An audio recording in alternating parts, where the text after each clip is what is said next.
क्या आपने कभी किसी ऐसी शख्सियत के बारे में सुना है जिसके पास पूरी दुनिया की शोहरत थी, लेकिन अपना कहने के लिए एक कंधा तक नहीं, जिसके चेहरे पर नूर था लेकिन आंखों में समंदर भरा आंसू।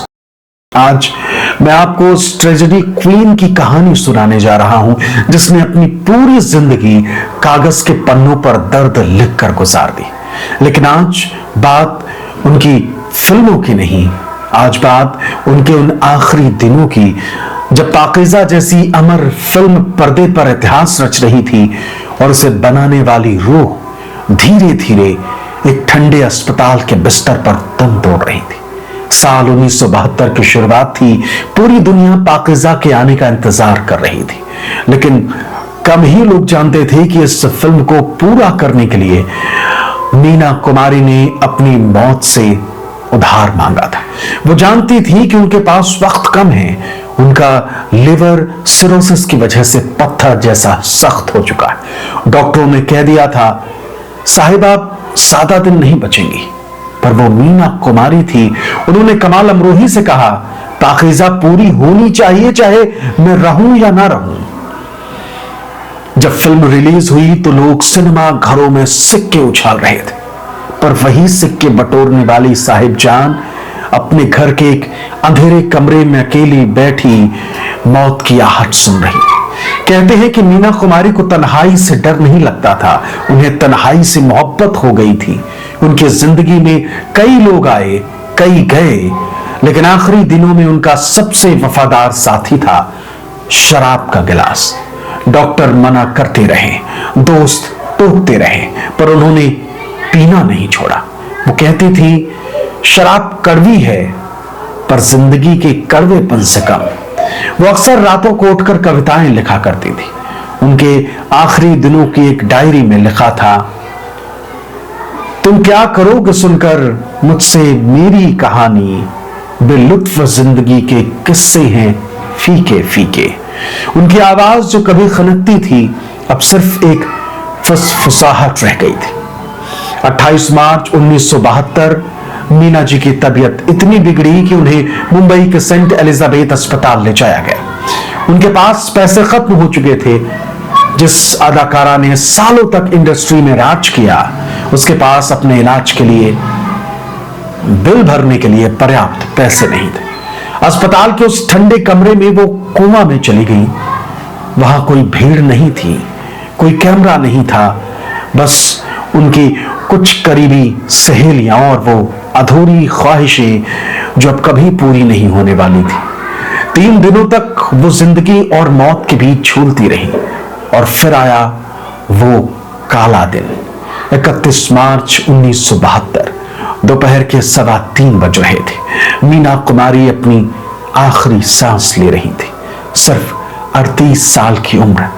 जिस उम्र में लोग करियर की ऊंचाइयों पर होते हैं, उस उम्र में हुस्न की मलिका दफन होने जा रही थी। हैरत की बात देखिए, जब उनकी अर्थी उठी तो उनके घर कार्तिकेय से शमशान तक जाने के लिए लोगों की कमी थी। जो लोग उनके नाम पर फिल्में बेचते थे, वो उनके जनाजे में शामिल होने से कतरा रहे थे। उन्हें मज़गाव के एक कब्रिस्तान में सुपुर्द खाक किया गया।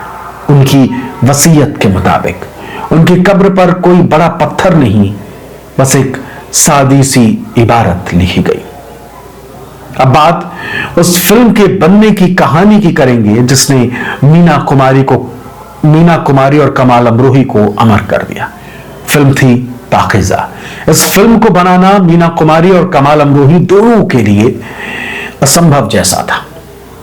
फिल्म के बनने की कहानी दिलचस्प और उतार चढ़ाव वाली है। पाकीज़ा कमाल अमरोही का कह लीजिए कि आलिशान ख्वाब था। 1954-1955 के आसपास इस फिल्म की शूटिंग स्टार्ट हो चुकी थी। मीना कुमारी और कमाल अमरोही का इश्क अपने उफान पर था और दोनों का निकाह भी हो चुका था। लेकिन धीरे धीरे मीना कुमारी और कमाल अमरोही में दूरियां बढ़ने लग गई थी और 1964 के बाद दोनों एक दूसरे से अलग हो गए, अलग रहने लगे। फिल्म पर दम तोड़ते रिश्तों की धूल जमती रही और फिल्म का काम पूरी तरह से बंद हो गया, डब्बे में फिल्म चली गई। इस बीच मीना कुमारी बहुत बीमार रहने लगी। फिल्मी दुनिया के शिखर पर बैठी मीना शराब की आदी हो गई। इलाज के लिए वो विदेश चली गई। उनके चेहरे और शरीर में कई बदलाव जो है वो दिखने लग गए थे। दिलों में बैठ चुकी सख्ती को कुछ वक्त ने कम किया तो कुछ हालातों ने सब कुछ एक तरफ रखते हुए मीना कुमारी और कमाल अमरोही ने 1968 में फिर से फिल्म पर जी जान से काम शुरू कर दिया था। फिल्म पाकीज़ा के गाने और मुजरे इस फिल्म की आत्मा है। लेकिन जब फिल्म दोबारा शुरू हुई तो मीना कुमारी की सेहत ऐसी नहीं थी कि वो कठिन डांस स्टेप्स को आसानी से कर पाए। इसलिए फिल्म में कुछ चुनिंदा जगह बॉडी डबल का इस्तेमाल किया गया। मेघनाथ देसाई ने अपनी किताब में इसका भी जिक्र किया है, बताया है। कहा है कि पाकीज़ा के आखिर में एक मुजरा है जो फिल्म को क्लाइमैक्स तक ले जाता है, जब साहिबजान अपनी ही प्रेमी सलीम की शादी पर मुजरा कर रही हैं। आज हम अपनी दुआओं का असर देखेंगे, जख्मे जिगर देखेंगे। इस मुजरे में अभिनेत्री पद्मा खन्ना को डबल के तौर पर इस्तेमाल किया गया। फिल्म का एक और खूबसूरत गाना है मौसम है आशिकाना। फिल्म फेयर मैगजीन को दिए एक इंटरव्यू में मीना कुमारी के सौतेले बेटे ताजदार अमरोही अपनी छोटी अम्मी को याद करते हुए बताते हैं। उन्होंने कहा, जब पाकीज़ा की शूटिंग दोबारा शुरू हुई तो मौसम है आशिकाना गाना शूट हो रहा था। बाबा यानी कमाल अमरोही ने उस गाने में छोटी अम्मी को कुर्ता और लुंगी पहनाई, क्योंकि लीवर की बीमारी की वजह से उनका पेट फूल चुका था। बाद में वो ट्रेंड बन गया। खराब सेहत की वजह से वो काफी थक जाया करती थी, पर शॉट शुरू होते ही फिर जोश में आ जाती। फिल्म के आखिरी मुजरे में उन्हें तेज और गोल गोल घूमना था और फिर गिर जाना था। लेकिन सेहत को देखते हुए उनके क्लोजअप बैठी हुई मुद्रा में सारे सीन लिए गए। जब राजकुमार के साथ निकाह के समय वो सीढ़ियों पर दौड़ती हुई भाग जाती हैं, वहां भी बॉडी डबल का उपयोग किया गया था, इस्तेमाल किया गया था। चलो दिलदार चलो गाने में भी उनके चेहरे पर ज्यादा फोकस नहीं रखा गया। लेकिन इन तमाम दिक्कतों के बावजूद ना मीना कुमारी का हौसला डिगा, ना कमाल अमरोही का। पाकीज़ा एक तवायफ की कहानी और इसका संगीत और एक एक गाना इस कहानी की रूह बनती गई। फिल्म शुरू ही होती है घुंघरुओं की थाप से और आप समझ जाते हैं कि सफर संगीत से भरा होने वाला है। गुलाम मोहम्मद यूं तो सम्मानित संगीतकार थे, लेकिन उस वक्त दूसरे संगीतकारों का सिक्का चलता था। लेकिन कमाल अमरोही की कह लीजिए जिद थी कि संगीत अगर कोई देगा तो वो थे गुलाम मोहम्मद ही। 12 धुनों में से 6 धुनें कमाल अमरोही ने चुनी और एक एक गाना जो है आज की तारीख में नगीना माना जाता है। फिल्म के दौरान ही गुलाम मोहम्मद गुजर गए तो नौशाद साहब ने बैकग्राउंड स्कोर पूरा किया। इन्हीं लोगों ने संगीत, बोल, सिनेमेटोग्राफी और गायन हर लिहाज से बेजोड़ है। जब मीना कुमारी गुलाबी रंग के लिबास में ये मुजरा करती हुई नजर आती हैं तो आप बैकग्राउंड में अलग अलग कोठों पर कोई 10 या 12 तवायफों को नाचते हुए देख सकते। कमाल अमरोही ने सिनेमा स्कोप में ये गाना बहुत खूबसूरती से शूट किया था। संगीतकार की तरह ही जर्मन सिनेमेटोग्राफर जोसेफ वशिंग का भी बीच फिल्म में ही निधन हो गया था और कई सिनेमेटोग्राफर ने मिलकर इस फिल्म का काम पूरा किया था।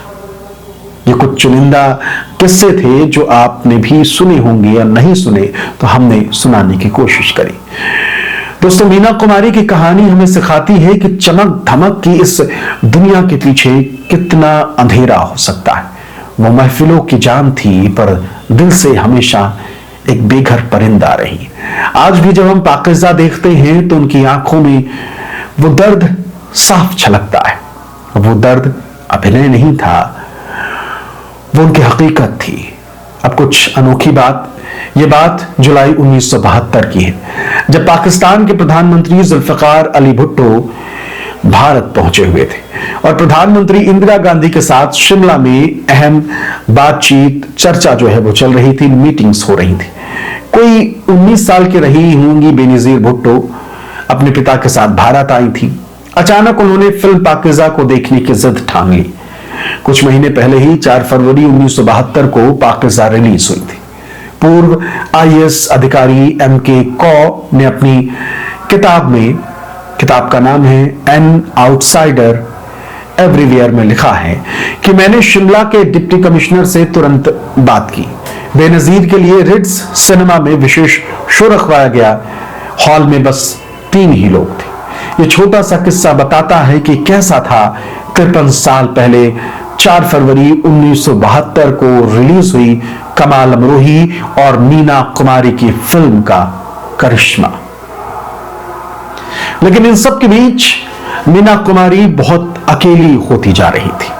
अकेले कुछ न कुछ लिखती रहती, खुद को शायर कहलाना ज्यादा पसंद करती। मीना कुमारी ने एक बार लिखा था, आगाज तो होता है अंजाम नहीं होता, जब मेरी कहानी में तेरा नाम नहीं होता। दुनिया उन्हें ट्रेजेडी क्वीन कहती थी, लेकिन वो खुद को सिर्फ एक शायर मानती थी। जब रात के सन्नाटे में उन्हें नींद नहीं आती थी तो वो अपनी डायरी में वो सब लिख देती थी जो वो किसी से कह नहीं पाती थी। उनकी एक बहुत ही मशहूर नज्म है जो उनके अकेलेपन को पूरी तरह बयां करती है। जरा इन अल्फाजों की गहराई आप भी महसूस करिए। चांद तन्हा है, आसमां तन्हा, दिल मिला है कहां कहां तन्हा, राह देखा करेगा सदियों तक, छोड़ जाएंगे ये जहां तन्हा। वो अक्सर अपनी जिंदगी की तुलना एक बुझते हुए दिए से करती थी। उन्होंने एक जगह लिखा, अजीब है ये जिंदगी कि जैसे कोई ख्वाब था, न जाने किस गली में हम अपनी हस्ती छोड़ आए। उनकी शायरी में सिर्फ दर्द नहीं था, बल्कि एक गहरा दर्शन या फिलॉसफी कह लीजिए। जब लोग उनकी अभिनय की तारीफ करते थे तो उन्हें लगता था कि कोई उनकी रूह को नहीं देख पा रहा। तब उन्होंने एक और पंक्तियां लिखी। वो पंक्तियां थी, शमा का जलना तो सबको दिखाई देता है, मगर वो धुआं किसी को नजर नहीं आता जो उसके अंदर उठता है। उनकी डायरी के आखिरी पन्नों पर लिखी एक बात आज भी उनके प्रशंसकों की आंखें नम कर देती हैं। उन्होंने मौत को बहुत करीब से देखते हुए लिखा था, तुम क्या करोगे सुनकर मेरी कहानी, बेलुत्फ जिंदगी के किस्से हैं। फीके फीके ये शेर सिर्फ शब्द नहीं थे। ये उस औरत की आखिरी सिस्कियां थी जिसने कैमरे के सामने मुस्कुराने के लिए अपने दिल के टुकड़ों को हर रोज समेटा था। आज उनकी कहानी खत्म हो गई, पर उनका नाम अमर है। ये थी एक ऐसी कलाकार की दास्तां जिसने अपनी पूरी जिंदगी एक सिसकी की तरह जी और एक खामोशी की तरह खत्म कर दी। अगर आपको मीना जी की ये दास्तां छू गई हो तो मुझे कमेंट्स करके जरूर बताइएगा, और ये भी बताइएगा कि मीना कुमारी का कौन सा अंदाज आपको या कौन सा फिल्म पसंद है। चैनल को सब्सक्राइब भी जरूर करिएगा। और हाँ, सबसे जरूरी बात, ऐसी वीडियोस बनाने के लिए हमें जरूरत होती है थोड़ा आर्थिक रूप से भी। तो अगर आप आर्थिक रूप से भी मदद कर सकते हैं तो नीचे थैंक्स का ऑप्शन आपको नजर आ रहा होगा, तो आप जितना भी चाहें हमारी हेल्प कर सकते हैं। तो हमारी टीम को ऐसे वीडियो बनाने के लिए थोड़ा हौसला मिलेगा। फिलहाल इस वीडियो में इतना ही। नमस्कार।